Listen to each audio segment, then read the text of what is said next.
Hi friends, welcome to Komala cooking channel. ಬನ್ನಿ friends, ಇವತ್ತು ಹಾಗಲಕಾಯಿ ಪಲ್ಯ ರೆಸಿಪಿನ ಮಾಡೋಣ. ಇದಕ್ಕೆ ಬೇಕಾಗಿರುವಂತ ಪದಾರ್ಥಗಳನ್ನ ನಿಮಗೆ ಹೇಳ್ತೀನಿ. ನಾನಿಲ್ಲಿ ಒಂದು 3 ಹಾಗಲಕಾಯಿ ತಗೊಂಡಿದ್ದೀನಿ. ಇದನ್ನ ಕ್ಲೀನಾಗಿ ತೊಳೆದ್ಬಿಟ್ಟು ಸಣ್ಣಗೆ ಹೆಚ್ಕೊಂಡಿದ್ದೀನಿ ಫ್ರೆಂಡ್ಸ್. ಸಣ್ಣಗೆ ಹೆಚ್ಕೊಂಡು ಬಾಣಲಿನಲ್ಲಿ ಒಂದು 4 ಸ್ಪೂನ್ ಆಯಿಲ್ ಹಾಕೊಂಡು ಒಂದು 10 ನಿಮಿಷ ಇದನ್ನ ಫ್ರೈ ಮಾಡ್ಕೊಳ್ಳಿ. ಚೆನ್ನಾಗಿ ಹುರ್ಕೊಳ್ಳಿ. ಇದನ್ನ ಹಿಂಗ್ ಹುರಿದ್ರೆ ಈ ತರ ಕಟ್ ಹಾಕ್ಬೇಕು. ಈ ತರ ಹುರ್ಕೊಳ್ಳಿ. ಒಗ್ಗರಣೆಗೆ ಬೇಕಾಗಿರುವಂತ ಪದಾರ್ಥಗಳನ್ನ ನಿಮಗೆ ಹೇಳ್ತಾ ಹೋಗ್ತೀನಿ. ಇಲ್ಲಿ ಒಂದು 4 ದೊಡ್ಡ ಈರುಳ್ಳಿನ ಸಣ್ಣಗೆ ಹೆಚ್ಕೊಂಡಿದ್ದೀನಿ. ಒಂದು 3 ಸ್ಪೂನ್ ಕಾಯಿ ತುರಿ, ಒಂದು 4 ಸಣ್ಣಗೆ ಹೆಚ್ಕೊಂಡಿರೋ ಟೊಮೆಟೊ, ಒಂದು 5 ಹಸಿಮೆಣಸಿನ್ಕಾಯಿ ಸಣ್ಣಗೆ ಹೆಚ್ಕೊಂಡಿರೋದು, ಕರಿಬೇವು, ಕಟ್ ಮಾಡ್ಕೊಂಡಿರೋ ಕೊತ್ತಂಬರಿ ಸೊಪ್ಪು. ನಾನಿಲ್ಲಿ ಒಂದು 4 ಸ್ಪೂನ್ ಆಯಿಲ್ ಹಾಕೊಳ್ತಾ ಇದ್ದೀನಿ.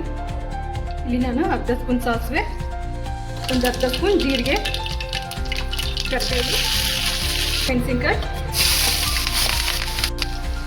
ಈರುಳ್ಳಿ, ಟೊಮೆಟೊ ಫ್ರೈ ಮಾಡ್ಕೊಳ್ಳೋಣ ಫ್ರೆಂಡ್ಸ್. ಈಗ ಟೊಮೆಟೊ ಈರುಳ್ಳಿ ಎಲ್ಲ ಫ್ರೈ ಆಗಿದೆ. ಇದಕ್ಕೆ ಮಸಾಲೆಗಳನ್ನ ಹಾಕೋಣ.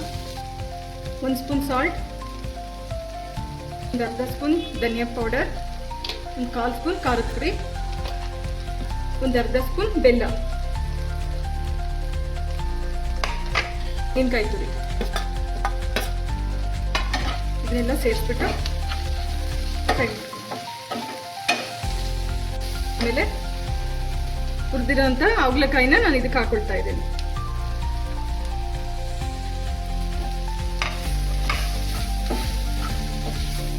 ಇದನ್ನ ಒಂದು 3 ನಿಮಿಷ ಫ್ರೈ ಮಾಡ್ಕೊಳ್ಳಿ. ಹಾಗಲಕಾಯಿ ಪಲ್ಯ ರೆಡಿ ಆಗಿದೆ ಫ್ರೆಂಡ್ಸ್. ಈಗ ಗಾರ್ನಿಶ್ಗೆ ಸ್ವಲ್ಪ ಹೆಚ್ಚಿರೋ ಕೊತ್ತಂಬರಿ ಸೊಪ್ಪನ್ನ ಹಾಕೊಳ್ತಾ ಇದ್ದೀನಿ.